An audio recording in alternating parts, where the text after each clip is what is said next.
So ఇప్పుడంతా western culture ని మనము అడాప్ట్ చేసుకుంటున్నాం కాబట్టి అటువంటి ఫ్లేవర్స్ ఎక్కువగా తీసుకుంటున్నారు, బెల్జియం చాక్లెట్స్ అని ఇంకా ఇవన్నీ.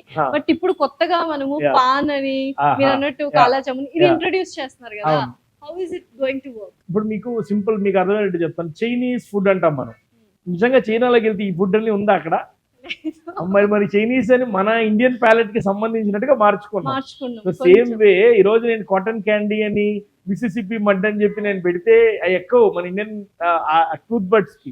సో అక్కడికి ఏం చేయాలి, ఆ మైనర్ ఆ జుగాడ్ థింగ్ చేసి మనం పొజిషన్ చేస్తే ఆటోమేటిక్ గా రీచ్ వస్తుంది.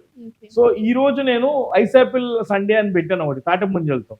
So it will have the nostalgia effect. So ఇట్లాంటివన్నీ మనం క్రిస్ క్రాస్ రొటేషన్ చేసినప్పుడు ఏంటంటే కస్టమర్ కి ఆ ఎఫెక్షన్ వస్తుంది. ఎగ్జాక్ట్లీ. ఇప్పుడు మీకు సింపుల్ టర్మ్స్ చెప్తానండి. ఇప్పుడు మీకు వడాపావ్ మీరు రోజుకి ఎన్నిసార్లు తింటారు? మరి ముంబైలో ఉండేవాళ్ళు మరి ఈ రోజు దోశ రోజుకి ఎన్నిసార్లు తింటారు మీరు? ఇక్కడ రఫ్లీ అనే కావాలి అంటే అట్లీస్ట్ ఉంటుంది, మరి అక్కడ తక్కువ ఉంటుంది. It's all about the regional sensitivity. So మన కస్టమర్ కి ఏం కావాలనేది మనం అర్థం చేసుకొని ఇవ్వలేకపోతే ఇట్ విల్ నాట్ గ్రో.